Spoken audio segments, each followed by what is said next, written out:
So, did we all complete our taxes? No. No. Oh, why? Did you do your taxes? The whole point of the game was not to do your taxes. Oh man, Damn. I think I played Did the his wrong fucking game, tax. guys. I'm I'm not not Yeah. a big fan of the government. The government. 30 on 30. 30 on 30. 30 on 30. So I guess just the rundown of what the plot of the Yeah. game is, I What is suppose, or this the fucking conceit. game about? Yeah, so you're a turnip boy. Although according to the website, turnip boy, gender fluid. Doesn't come Mhm. up, but he they king. Um Turnip boy is committing tax evasion because Mayor Onion has taken his property from him. Uh Left to him by his father. He is the final remaining member of the Turnipcino family. Turnip Boy, apparently Italian. You find that out at the end of the game. Amazing. Mayor Onion is a corrupt individual, and you are going around town doing different tasks for him, collecting different things, increasingly sketchy objects. And as you go through, you're also finding notes. Some of them pertain to things happening around Veggieville, I believe is the name of the town. Um, and other ones are written about or by a human boy named Matt. Um, This must be a and scary experience for Matt.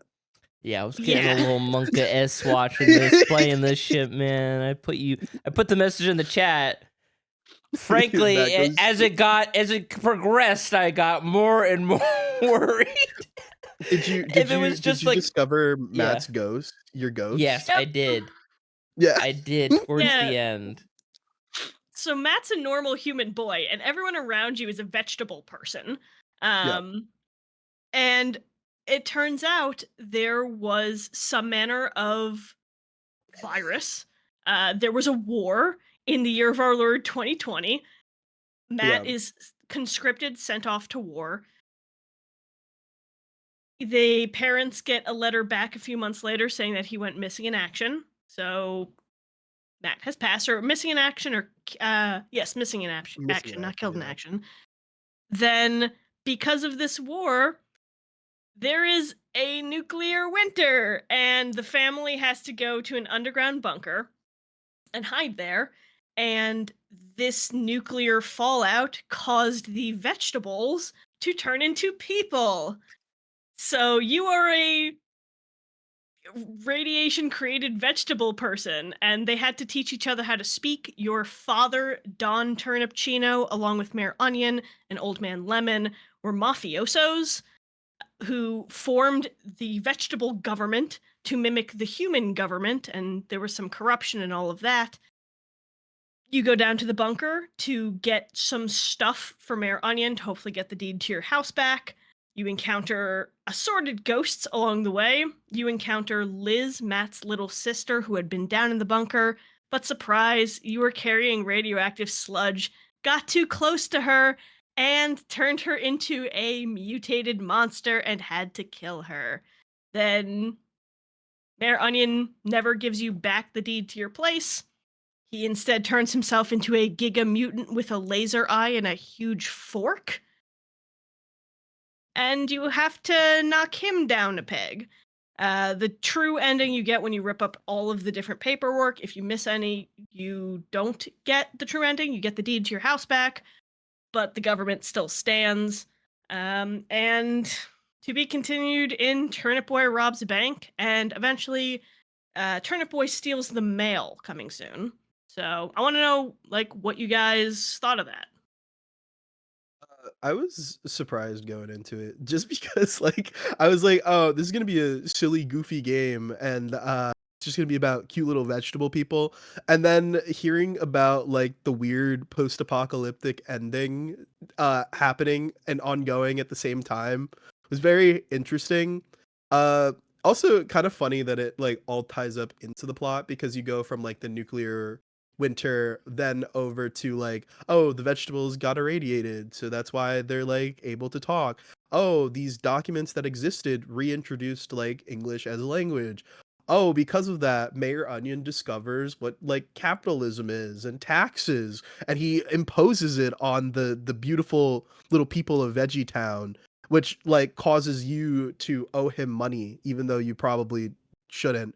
But I do like it because like as you're going through it, instead of like when you read a document, instead of just like holding it or whatever, you just rip each document. So when you get to like the true ending of the game, he basically has like a little dialogue bubble being like, you destroyed all evidence of our government, so I can no longer tax you. Don't think I didn't notice that.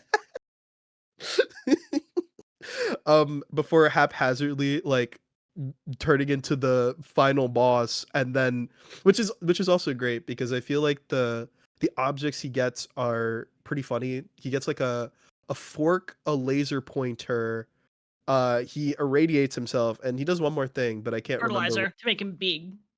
Oh, fertilizer, yeah, to make him big. And he just like has like a little anime girl transformation where he like turns into that monster.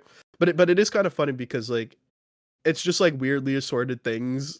Like it doesn't have any rhyme or reason. But it was really cute when you got to like that final boss and he's just like, "This is me now, die." He's trying to stab you with a fork. That was kind of hard to evade for me, at least. Like, Yeah. just the way that the level was set up and like where you had to go there to, what was it? Like the watermelon you had to kick at him or something? There was some, Yeah, yeah. at the end, I think you were kicking the cherries at him. Yeah, yeah, yeah. I didn't have that. That's because of the true ending. Yeah. Oh, yeah, Yeah. no, I was just going at him with my shovel. It was bare bones. Just Mhm. nail biter. Yeah. The I mean, that was like one of the things, I guess like one of the criticisms I had was just that I wasn't the biggest fan of like the main weapon, like the sword itself.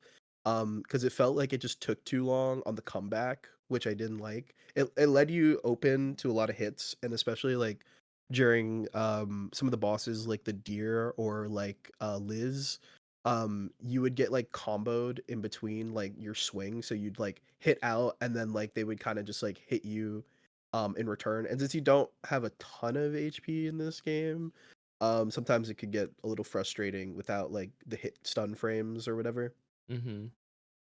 Yeah, I after I did the main ending, then I went around the world a bit cuz I was trying to like figure out what basically the game had to offer, and there was a few like optional hearts you could get, and Yeah.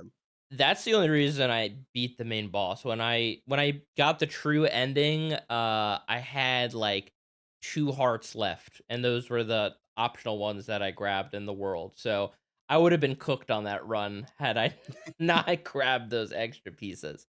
Um, but yeah, I mean, you don't have like a whole lot. You get like extra heart pieces as you beat each boss, and then as I just mentioned, there's a few optionals, but uh, I mean, I feel like in terms of difficulty overall, it really wasn't bad. It felt like a Yeah. pretty easy game. Like there was a couple moments where I died. It was really on bosses, but like apart from that, I wasn't dying to like normal enemies or anything like that, or like environment things of that nature. I definitely felt like I died the least as out of like any game that I've played in recent memory.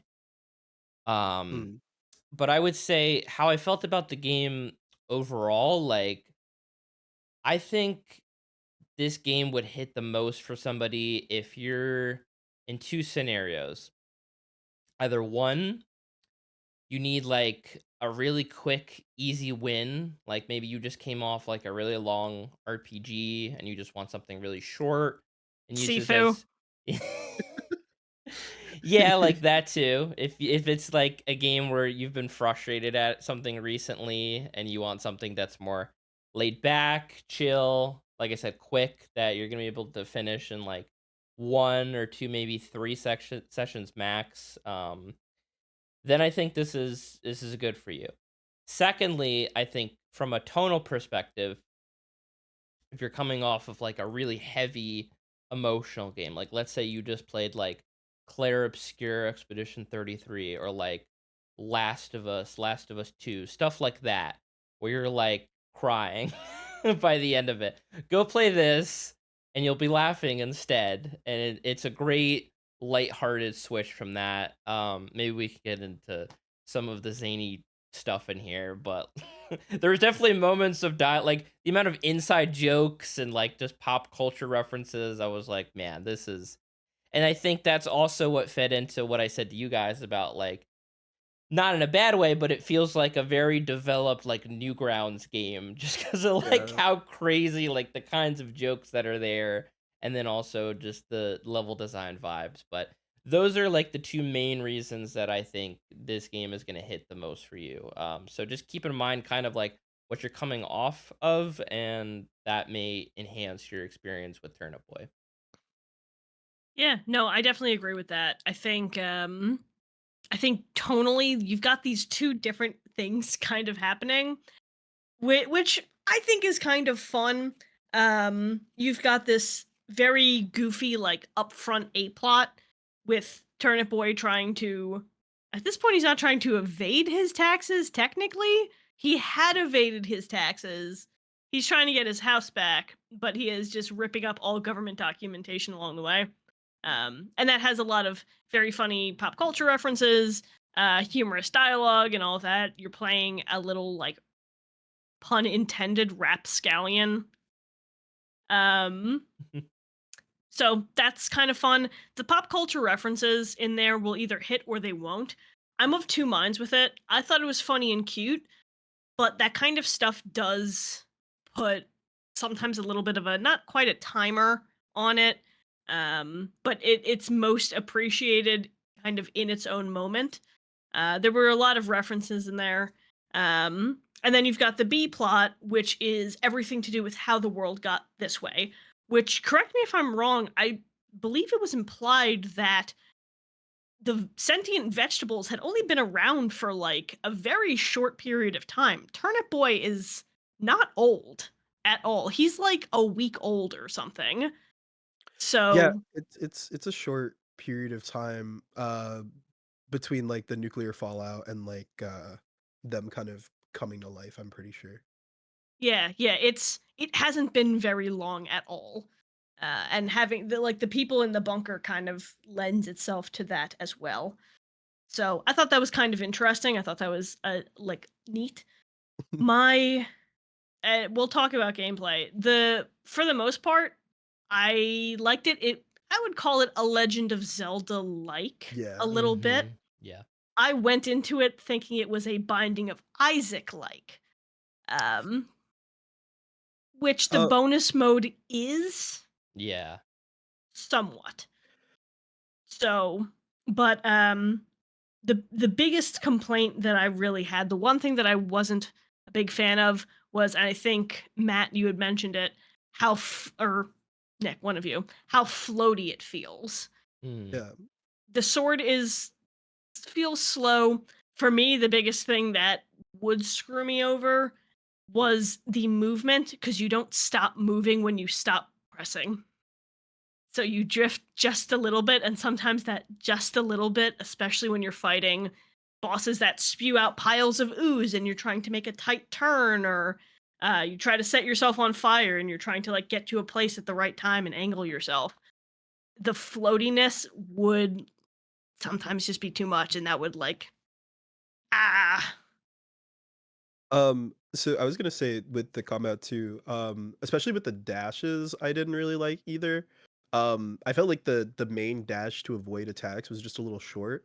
When you got into the mode where you're on the infinity train, when you got the upgrade for the dash, that felt a lot better for me, even though it does get ridiculous at some point because your dash goes like zoop, pretty far. I did like the expanded range on it because I just felt the immediate dash was a little bit too short. But going back to some of the references, the ones that I clocked personally, I know that you had a couple that you wanted to talk about, Emily. But the ones that I clocked were two. I saw two anime references and like one copy pasta and then one Legend of Zelda reference. So like when you get the sword, they do like the little Master Sword reference. And I think one of the signs says like take this or whatever. If you're going alone, take this. I forget the exact thing from the NES game. Then the other reference I saw was there was a cherry that had Kakyoin's face from JoJo's Bizarre Adventure. There's a reference there where Kakyoin, I think he's like replaced by a doppelganger. This is from the third season. What is it Diamond is Unbreakable? I think that's the one with Jotaro. And basically there's just the weird scene where the Kakyoin doppelganger puts a cherry in his mouth and licks it aggressively and goes like "Rero, rero, rero, rero, rero." And it's very strange, but that was referenced here. And then the other one that was crazy, they had like a Gurren Lagann reference in there in the hidden final boss. They were like believe in the me that believes in you or something. Which in context for Gurren Lagann is like a fucked up line that gets reiterated on later, which is so beautiful. But like seeing it that in there and then them being like, it's a joke from 2008. I'm not sure like if you guys would know, made me kind of have a chuckle because I was like, yeah, it's been a hot minute since Gurren Lagann came out. And then the last one I picked up on was they had the Navy SEALs copy pasta. The what the fuck did you just fucking say about me, you little bitch? I'll have you know I graduated top of my class in the Navy SEALs. I have over 300 confirmed kills. That like long ass one. You know the whole thing, like off the No, dome. I know a decent amount of it because there was this musician I used to follow called Ken Ashcorp. I found out about him because of Ego Raptor. They used to work on like a couple projects together, but he had a song that was literally just You were that singing copy that, yeah. pasta. Yeah. So Mhm. I just memorized it because of the way he sings it in the song. Yeah, I feel like you went into, like, sleeper agent mode. We're just gonna rattle up the whole thing, dude. Oh, but I yeah. know, I know most of it, but I think in the song he also cuts it off at some point. So like I don't know the whole thing. I just know whatever's in the song. Cool. Yeah, I know if I can just cut in real quick, the one that the of the ones that you didn't mention, the one that I did catch was the rotten apple cat boss. So there's the meme or Mythbusters, I think, tested it that if you butter toast and you like flip it in the air, it always lands toast side down, and Mm. then cats always land on their feet. So Oh, okay. yeah, the rotten apple cat has a piece of buttered toast like strapped to its back, butter side up, and the way apple cat attacks you is by furiously spinning. So the idea is, hey, if you do that, would a cat just spin infinitely? And that was that boss. I thought that was kind of cute. Yeah, if you appreciate, like, references and memes and just, like, internet culture, definitely, like, that's a plus one for this game too. Hop into it and just, like, kinda see what we're saying here, see how many of you get. Maybe there's something from a friend that maybe you'll become more cultured in terms of memes by playing it with a group. I agree too that I think this is a great, like, game to just put on, like, let's say you're in a Discord call with friends and then someone wants to, like, stream a game, like, this is, like, a perfect game for that, just because how the tone and everything fits. One thing I wanted to kinda shift to is I'm curious what you guys thought kind of the puzzles. For me, puzzles are very often in games, like, I overthink them, and I'm just sitting there, and I'm, like, scratching in my head what is going on for ever and ever.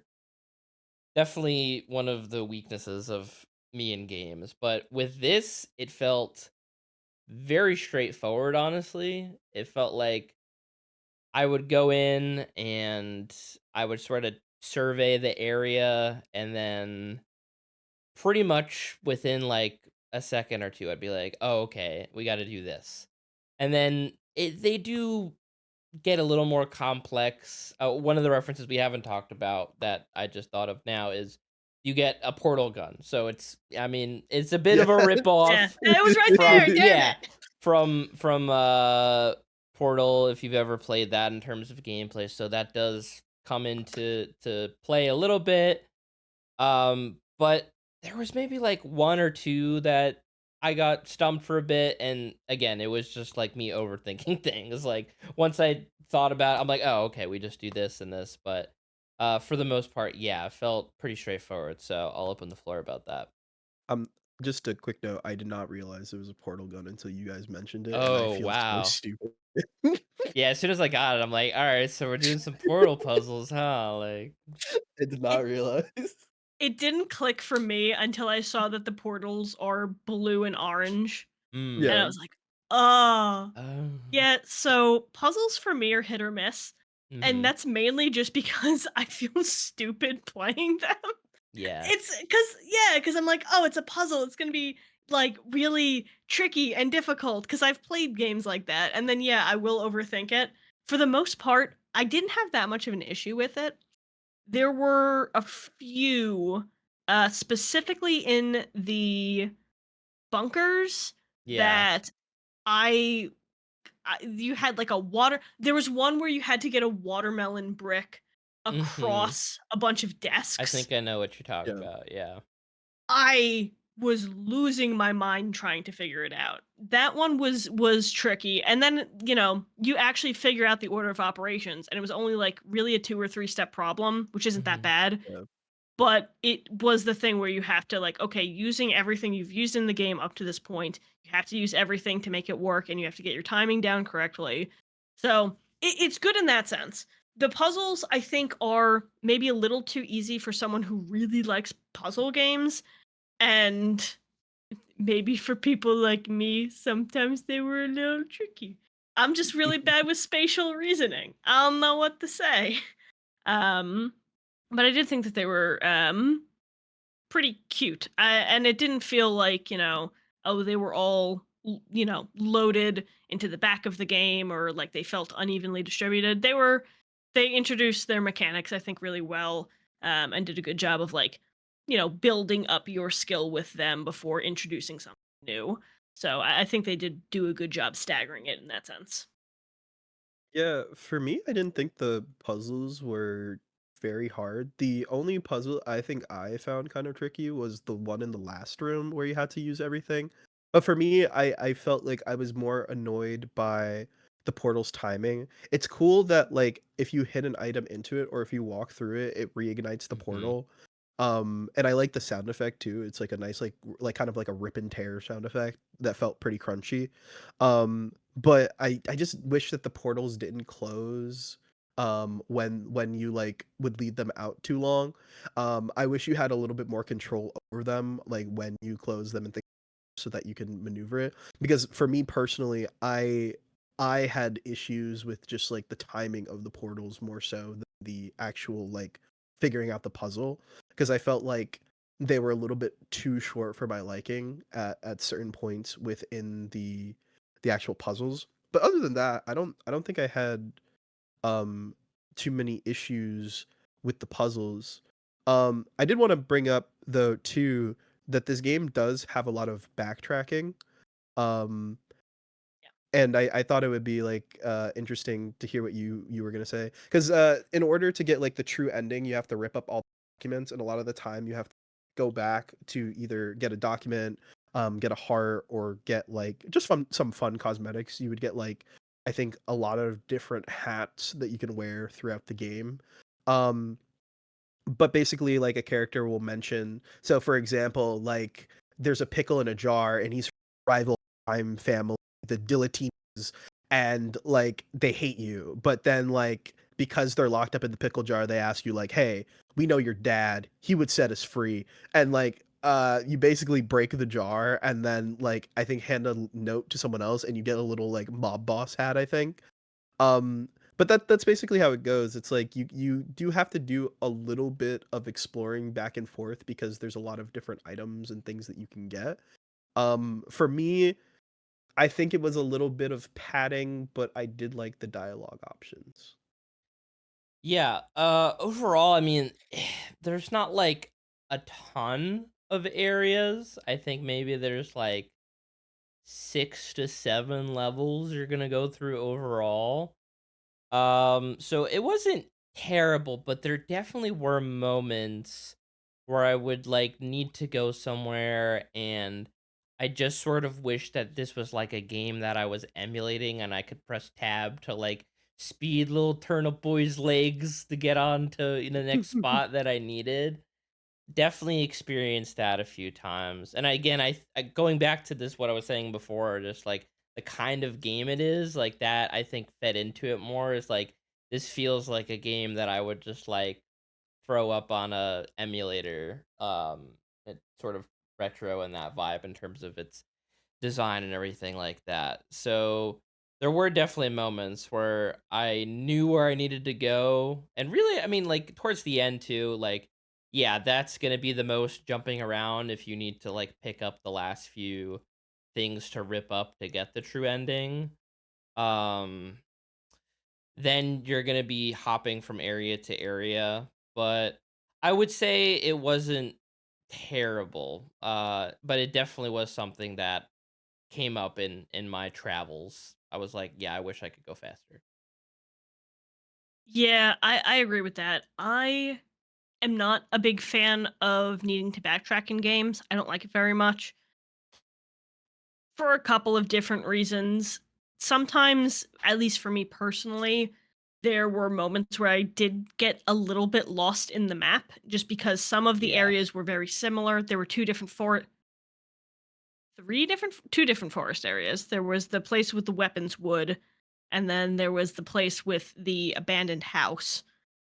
And I believe that was the only. Oh, and then there was the one with the avocado researcher. So there were a couple of different, very similar looking forest areas, and you kind of had to remember which one led to what. Mhm. Which over time, it clicked. Yeah. But I remember specifically they said, "Oh, go to Tot in the graveyard." And I had explored the main area. He's right by your house. Mhm. But because it keeps opening up other places, I wound up going absolutely everywhere before thinking, "Okay, let me talk to every NPC and see who it is." And I go back to my house and I see him like in the upper corner. I felt Mhm. ridiculous, but sometimes with the backtracking, it is like you have to keep track of exactly where in this maze everything is, which can be a little tricky.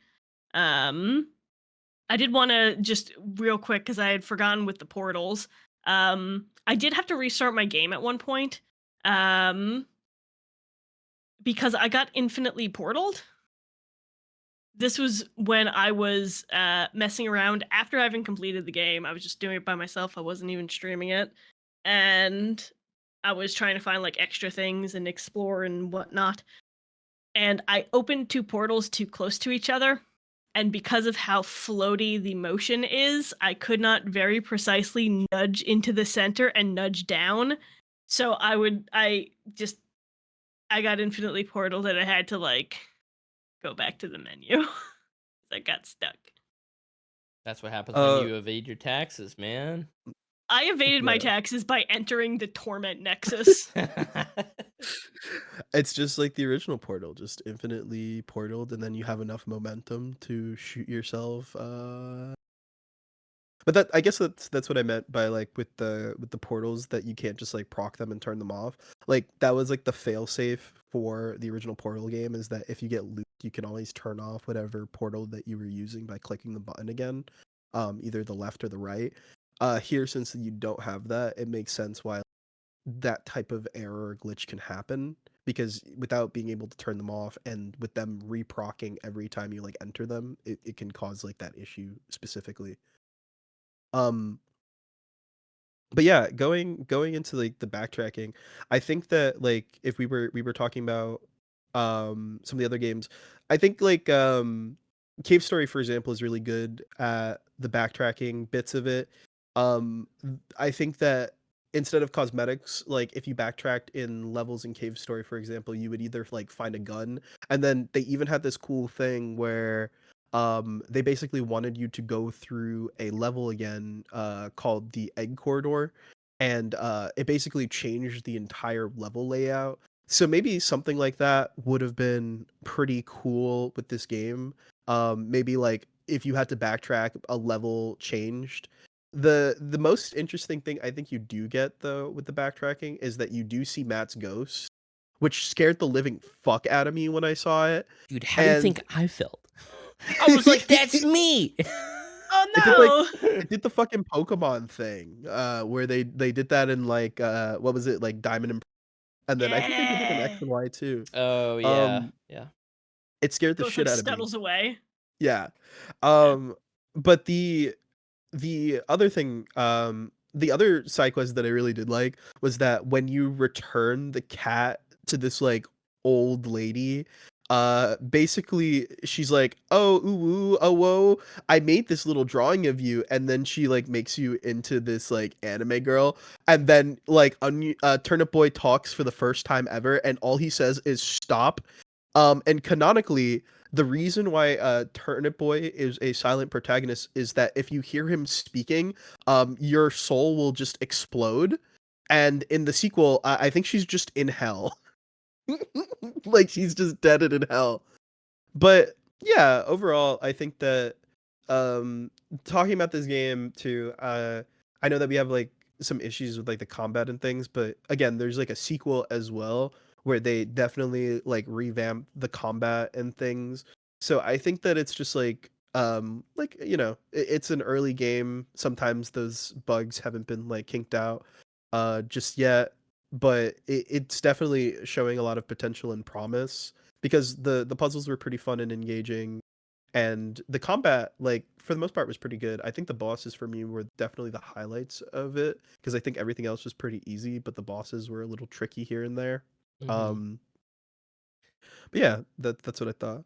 Yeah, and I think for the most part, when you do get to a boss, it most of the time I feel does a solid job of being like, okay, this is the gimmick or tool or whatever you've gotten from that level. It's like now you're gonna use it for the boss. There definitely was one towards the end where it's just like you could do this thing that you've been doing throughout the level, but honestly, it's just easier to like whack it with the shovel or the sword. Yeah. Um, but for the most part, yeah, I felt like similar to what we're saying about it being a Legend of Zelda like. It's like, okay, so you've been using the portal gun for this boss. All right, well, it's going to be a lot easier for this section now for you to use the portals to line up your bombs to, hit it into this boss. Um as opposed to just using your normal melee weapon. And just talking about bosses, so you fight like the cat first, then after that, what's the second boss? Is it the deer? Yes. The Yep. deer. Then you Uh, fight oh, Are we missing one? I pig. feel like there's Pig. one It's first. pig, Yeah, pig, yeah. pig.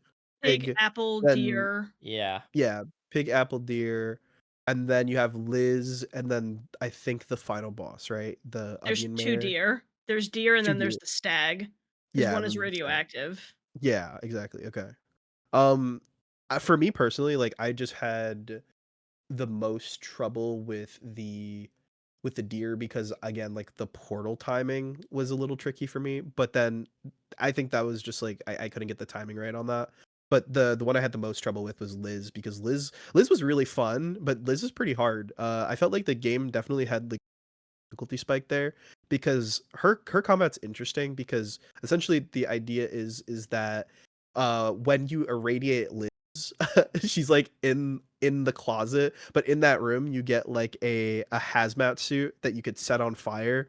So essentially Mhm. for that the rest of that level you're just setting yourself on fire and then like walking into things to open up entrances and things within the level.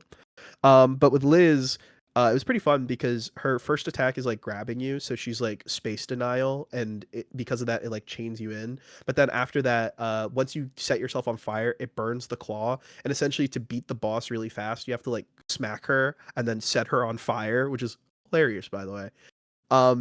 But it's interesting too because when she like throws up radiation, it also like turns off the fire. So it becomes this like kind of back and forth where you're like trying to set her on fire really quickly and like dodging her hands and then like the big fist slamming down. And then she also just has a pipe as well.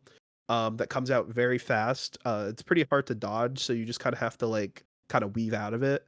But that was, I think, the only tricky boss on my end. That was like definitely the hardest. It felt the most like one of the old Legend of Zelda bosses that you would probably see like in A Link to the Past, that were a little trickier and like, I guess, more puzzle focused than combat oriented.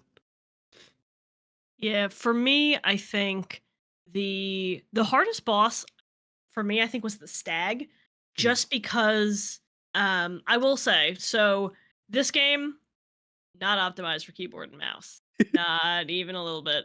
Um because and I think the crux of it is that the interact button and the dodge button are the same button, Oh yeah. which was trying to figure out how to configure my buttons, considering normally I just map dodge directly onto my mouse. No mouse.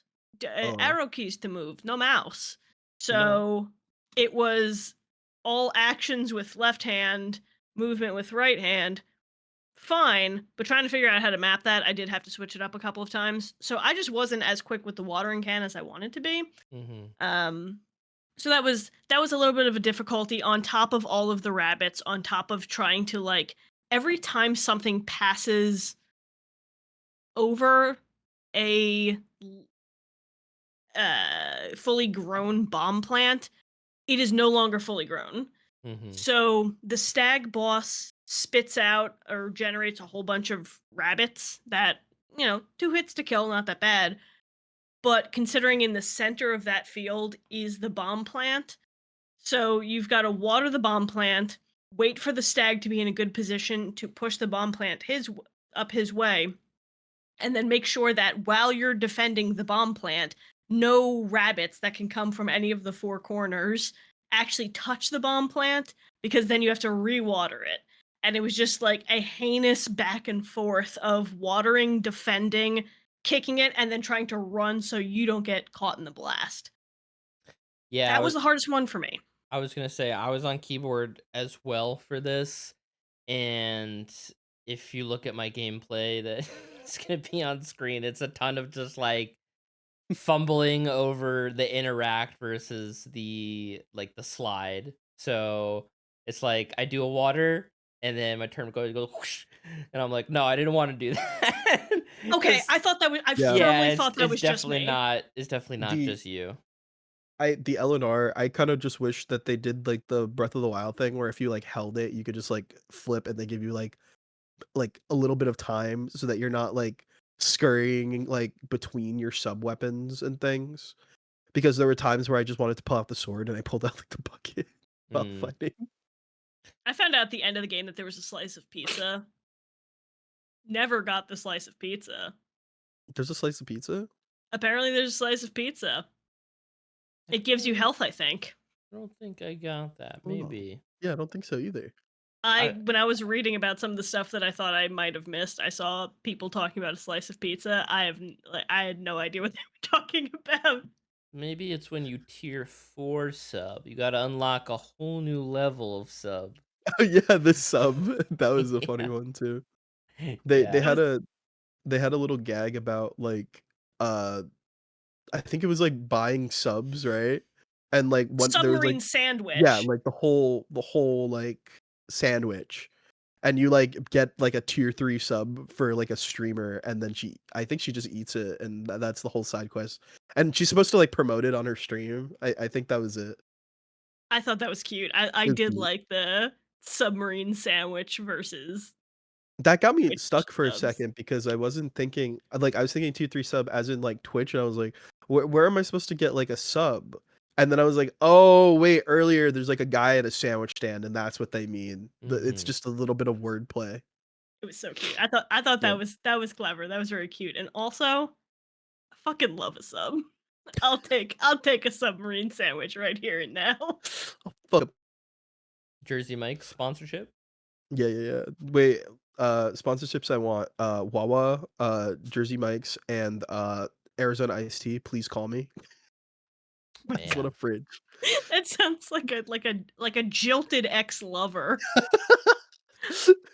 I keep making this joke, just out of pocket, that like I think it would be funny for people to just call their ex-girlfriends or like ex-partners and just be like, "I miss you," and just say nothing else and then just leave. Just the No, most horrifying thing ever. And I creepy just as keep hell. I keep joking. I'm like, nothing will go wrong. No one will get hurt. Like please Emotional damage. yeah, please don't take this seriously. It's just a gag. Oh my god. No, you know what? I'll call Wawa and just breathe heavily, but say Just I nothing. And miss you. No. baby, come back up. Please, I'll change. I'll Dude, I know it's change. Hoagie Fest right now, but like call me back, please. I moved recently and I'm now in an area that's not a Wawa area. And What do you I'm got? You got sheets? we don't have anything. I There got is no buttons. sheets, Let's there go. is no quick check, there is no Wawa, Damn. No 7-Eleven? no 7-Eleven. I can't even get the taquitos. The taquitos that are like technically food. Like when I didn't know what to eat and I had $3, those taquitos, boy did they give you heartburn, but my god they hit the spot. No 7-Eleven. That's disappointing. No nothing. You need actual food out here. It's a nightmare. Perhaps that will be a quest in the second Turnip Boy. Yeah. The Second Turnip Boy, the quest for taquitos. get Emily a 7-Eleven taquito. Yeah. Did you okay, but like did you guys also want to talk about the like since you mentioned Binding of Isaac, just Yeah. the Infinity Train, like I thought that was interesting too if any of you wants to jump on that. Yeah, sure. So basically, uh, once you beat the game, you unlock two things. One is like there's this little kitty cat chilling in a cove, and basically you go. That was another like funny joke too. Like there's like a dog that's blocking it, and then there's a sign that's like supposedly when you beat the game, all the dogs go away. Whatever that means. But anyways, yes, as the side says, that eventually opens up after you beat the game. So there's this kitty cat here, and basically what that's there for is to give you hints for any of the documents that you missed in case you want to grind a little bit to then get the true ending. So there's that, and then you basically unlock a little roguelite mode on the train, as Nick had mentioned. So you go in and it's like a boss rush bonanza, and after you beat each of those, you get a little power up.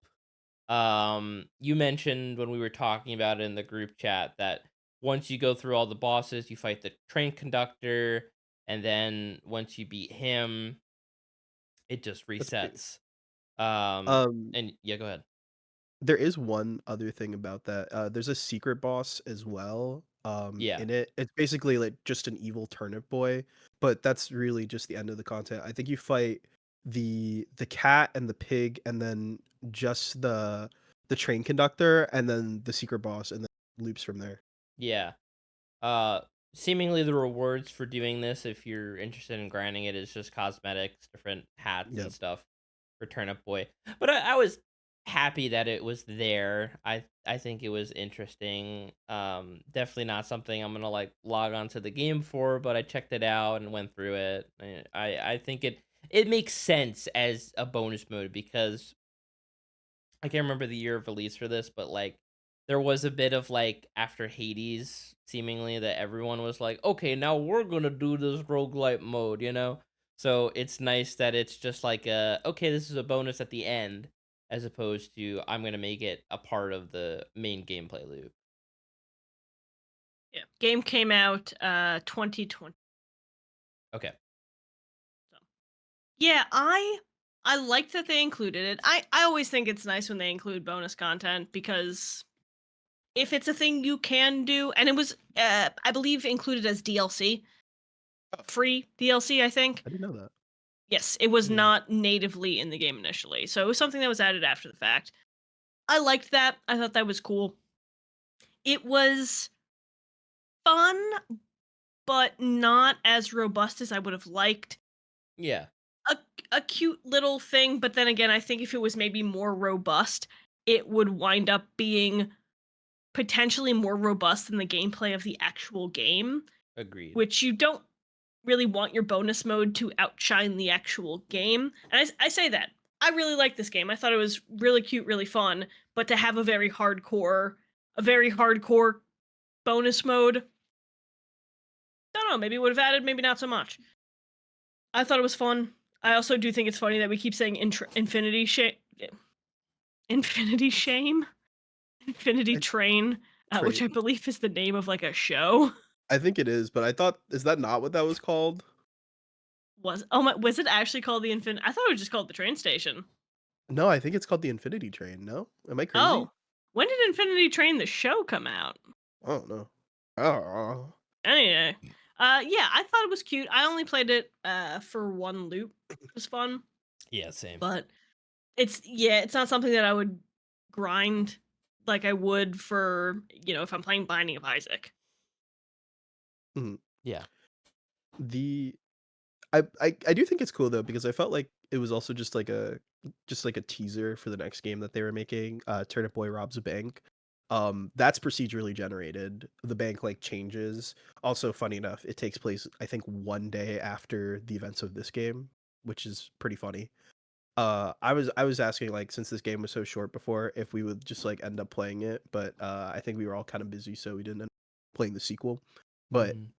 it is pretty funny that I think that that's what that train was just like the devs testing to see if like they could do like a procedurally generated game and what it would and it was just like a quick way of kind of doing it with the assets that they had, and then they took whatever they learned from that and put it into the game. But Which I think is fun. that's just a theory. I'm not doing it, man. Maybe next time. Sorry, Bro, you he's get a nothing. politician now. It's such a weird world we live in. He's a what? Oh yeah, Never he's a mind. politician. You know, you Yeah. We'll know. talk about it later. We're talking Maybe about I don't Turnip want Boy to. now. Maybe I want Okay, less never mind. information. No, don't worry about it. Jesus Yeah, Christ. but I know. Nick, I think you had mentioned that you wanted to talk a little bit about the character of Liz and her story and I guess interactions that we have with her. Yeah, I mean, with Liz, I did just want to talk about her in the boss sense, but it also throughout the game, her life is probably the worst thing ever because not only does she like lose her brother while she's living in the vault, like both of her parents die and they become ghosts. And then like she's just in that bunker trying to survive, and fucking Turnip Boy takes his shovel, lifts the hatch, and then he's carrying irradiated shit that he found from the forest, and she like is trying to avoid him during that whole level. She's like running away from him, and you see her, I think, followed by the ghost, her parents.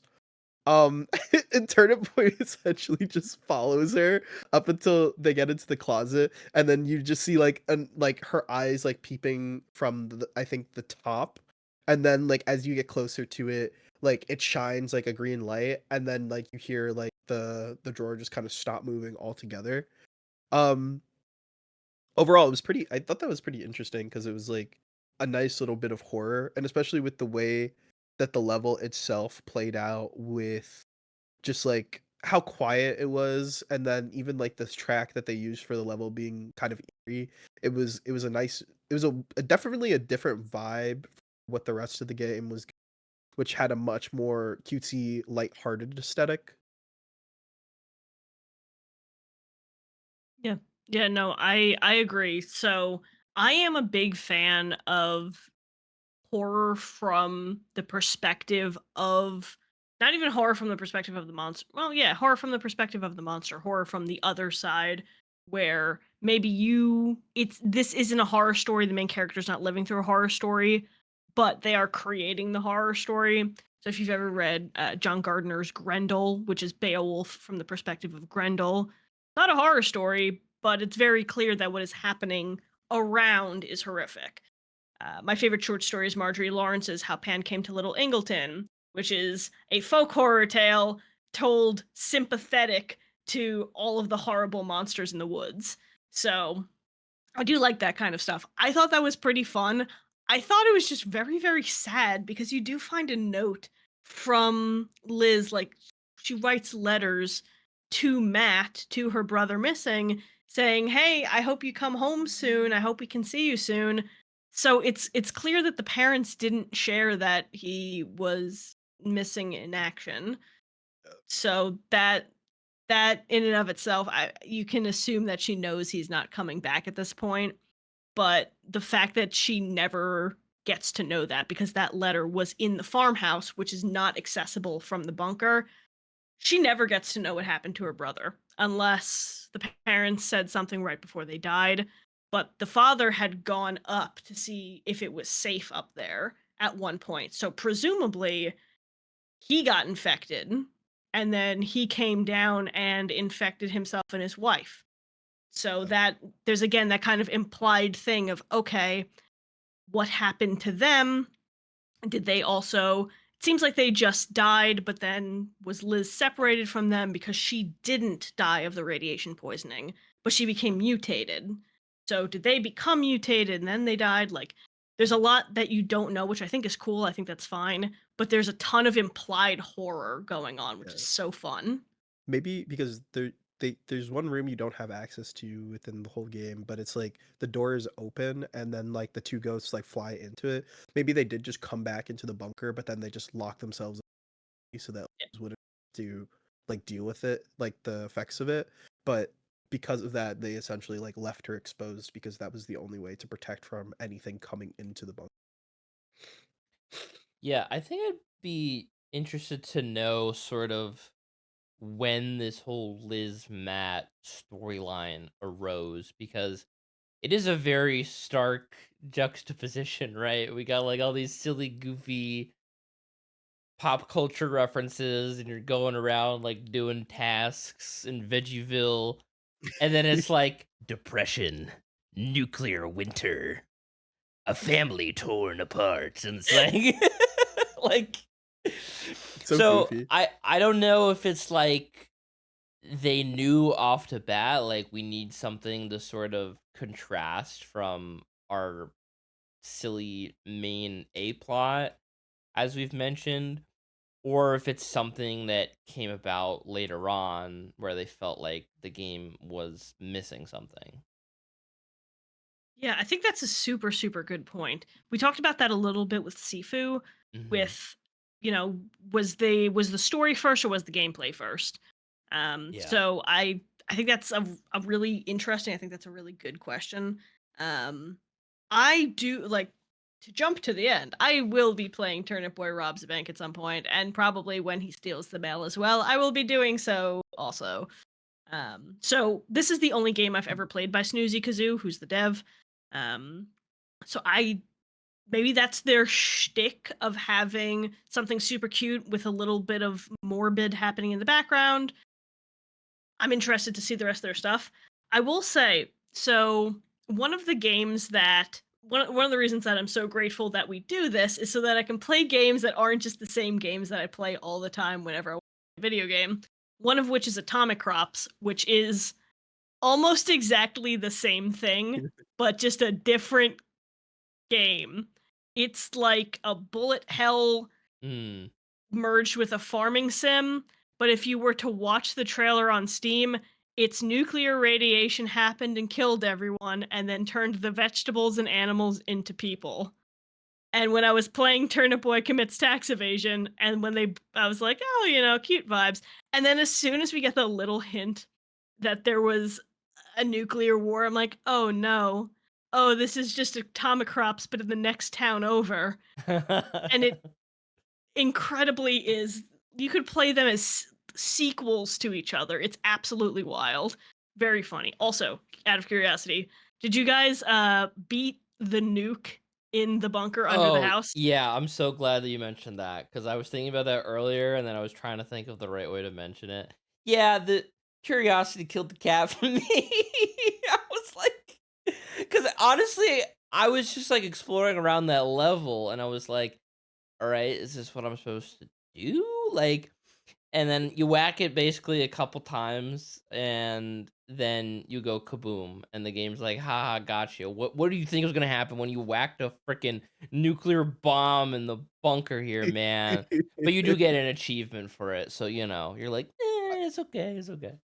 I don't think I did that, so I gotta go back and do that Yeah, so I can get literally my boot it full up, achievement. just go into the Yeah. bunker, and there's a whole it's like a Smack it a different couple game over times. screen, everything, the Yeah, whole it just shebang, says you man. died in Mhm. the middle, so a little bit Yeah, of a Dark Souls reference, I yeah, guess. Oh, that's cute. yeah, yeah, It yeah. was really funny because when I went up to it, I'm like I've said before, I'm the kind of person who likes to tinker in games and see what I can interact with and whatnot. Mhm, So, like, yeah, I saw what happened if you try to stab a person or if you try to water a person, that kind of thing. And when I Mhm. saw the nuke, I'm like, nothing else has really been super interactable outside of something that was very obviously interactable. It seems pretty obviously interactable. And then because of, as Matt was saying, the fact that you keep accidentally interacting with objects or flipping objects instead of trying to use them, I mhm. watered it first. So fun fact, watering it does nothing. Don't Okay. water a bomb, I guess. Um and then I take the shovel and I did one hit and it makes a big donk and it shakes a little bit. And then you do it the other two times, and truly you have the feeling of, "What the fuck did I expect?" But Yeah, it's like, also duh, like Yeah, that's probably gonna explode. Yeah. it's cute though, it's fun. It was a nice little touch. Yeah, yeah, you're like, "Oh, I'm glad that that's in here. Yeah. They took the time to program this." Yeah, yeah. And in a game where there was a nuclear winter, or we keep saying nuclear winter, nuclear fallout, it's not winter, it's very springy. I don't want to set the world on fire. No. Like, No, we did not. no, yeah, you gotta include one bomb. There was Mhm. Yeah. radioactive waste, but you gotta have the one bomb, and it is implied that that's why Mayor Onion wants your house, partially for the hideout, but also the bomb is under your house. It was down there. That has, like, weird implications, huh? Did he just, like, not go into his basement? Or I guess he didn't know, right? Because the lemon guy in the beginning of the game, who, by the way, they do this funny fake out where they're like, "Oh, I'm just an old lemon. Oh, I'm so old. Where did my water go?" And then at the end of the game, he's like, by the way, yeah, you're the son of the great Turnip and I used the hand of Turnip and I used to assassinate people. By the way, underneath your house there is a full documentation of everything that's going on in the game, and also a nuclear bomb." Yeah. Oh, and your sister's dead too. You have a sister? She's dead. Oh, you have a sister? Yeah, you have a if you look at the painting, there you have a whole Oh, family, and there you are the heir to all of this, which means everyone else is dead. Man. That's the thumbnail to 40 details you missed in Turnip Boy commits tax evasion. You got the circle the there lore, and the red full lore. arrow. Yeah. Dude, I'm telling you, we just got to make that game theory video. Just like the 80 parts of Five Nights at Freddy's, 80 parts of every Turnip Boy game. It's free real estate. It's been an Free elaborate realistic. ARG since the very beginning. Go to a grocery store, yo, nice Turnip Boy reference. I will say there was another funny gag where like you get like a vegetable and he's like, "It doesn't have a face on it." Dude. Yeah! Oh my Yeah. god! I totally forgot about that. Yeah, you go to a turnip patch and there are unirradiated turnips there, and they're confused about like they don't know why these turnips aren't alive. That's horrifying. I love that shit. But that's horrifying. Could you imagine like you're just walking, I don't know, I guess in theory in a city one day and you find like a plant and there's a faceless just numb person hanging there? Horrifying.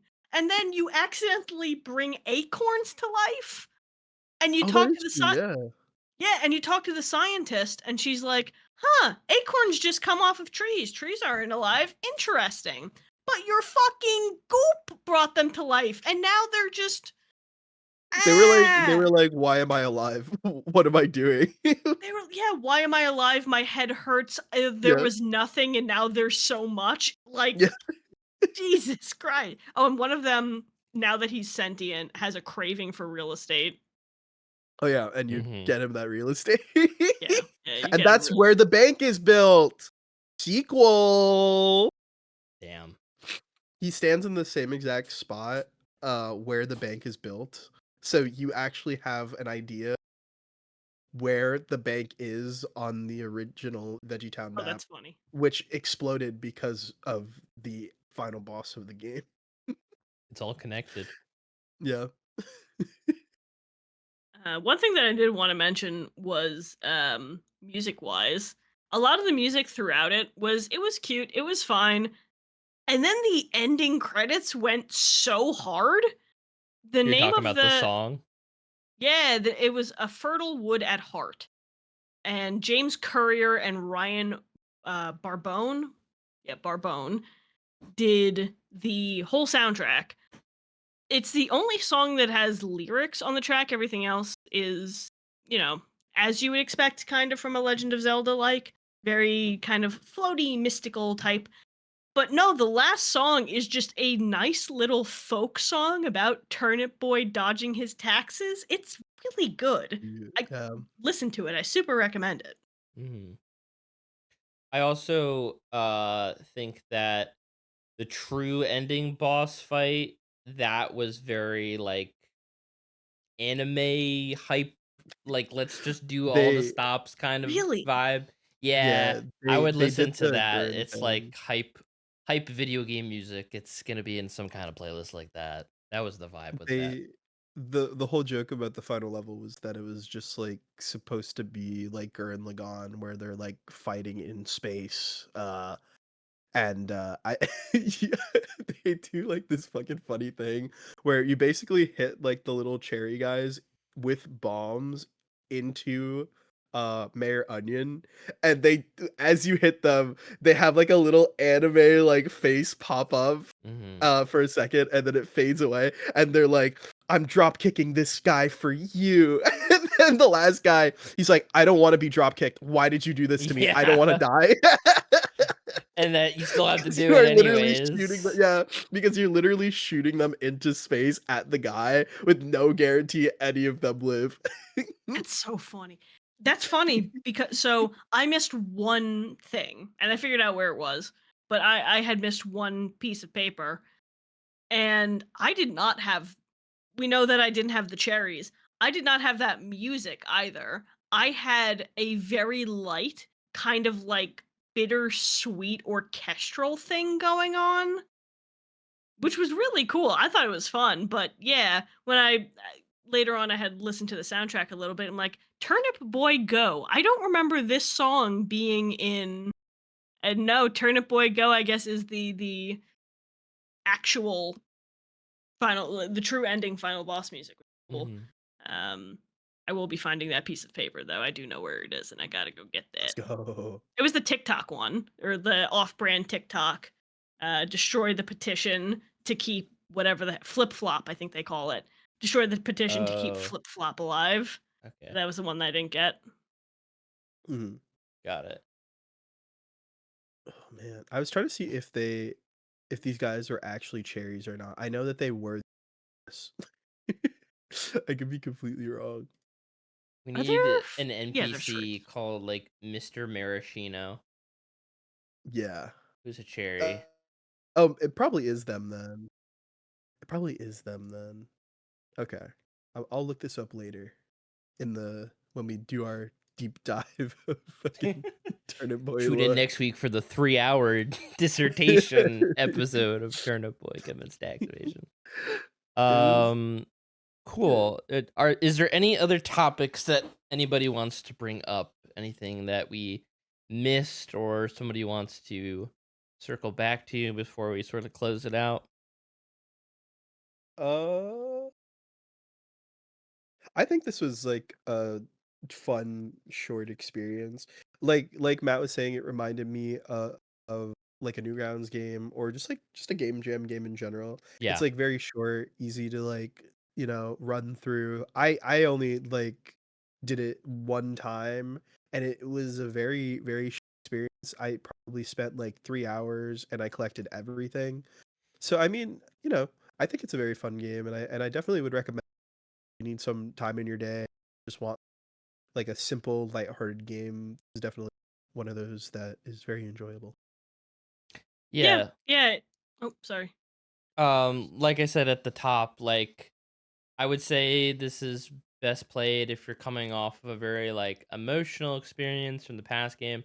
I know that there is a little bit of an emotional through line for the B plot here, but there's plenty of jokes to go around. I think you come out of the experience feeling like it's a very, as Nick said, lighthearted and goofy. So it helps with that. Or if you're, pretty busy right now in your life, but you still want to hop on something, like you can boot this up and get through it very quickly. I think for all of us was like 2 to 3 hours. So that's around what you're looking at for the playtime. So if you need a quick game in your schedule or rotation currently, that's what I would say is a good option for you. Yeah. Yeah, no, I agree with both of them. It feels like a really good palate cleanser. So, Mhm. yeah, if you're in between two heavy games or just two super intense, hardcore, whatever, um I think it's really nice. It's really fun. If you're someone who also, as we have kind of done, picked it apart to hell, it's a fun game to do that with. There's a lot of reference to try and catch. Mhm. There's a lot of sort of little things going on in the background that you can try and pick up on, which is super fun. I like it. I would recommend it. Super would again. It took me uh just over 3 hours because I was doing my stupid trying to find everything situation, and I will be robbing a bank and stealing mail with Turnip Boy. Also, for the future audience, if you end up watching this, they were not cherries, they were radishes. So retroactively think of the word radish when we say cherries throughout the rest of the episode. And if you want, you can repost this video in whole with us just saying the word radishes instead of cherries. Thank you. Take it out of Wait, context too. Edit in like so each time there was radishes. Yeah, radishes. Everyone, please say radish in the chat so that everyone has a sample of our voices to put in radishes. I don't need to. I'm innocent here. Radishes are white. Cherries are not. How did you do that? Are they red in No, this? they're red. Yeah, Then they're they're beets. They're probably beets. Oh no, no, they're radishes are red. Radishes are red. That's my yeah, B. My B. My B. they're like a shape, but I I thought was they thinking of were like a a daikon. Yeah. shape. Yeah. So don't come after us. I fixed it. Bang bang bang bang bang. Damn, that What? was woof, that was a close one, That was guys. a close Dodged a one. bullet. Yeah. Okay. Well, I think that's gonna close us out for this episode of Save State Sessions. We actually haven't picked our next game yet, so Do we stay want to do that tuned. now? Yeah, Oh, Yeah, wait, well, let's okay. do we it we we now. Toss it can in. we can do it once we hop off the call here. So we'll keep it a mystery for next time. But thanks Yeah. as always for watching, and we'll catch you then. Bye.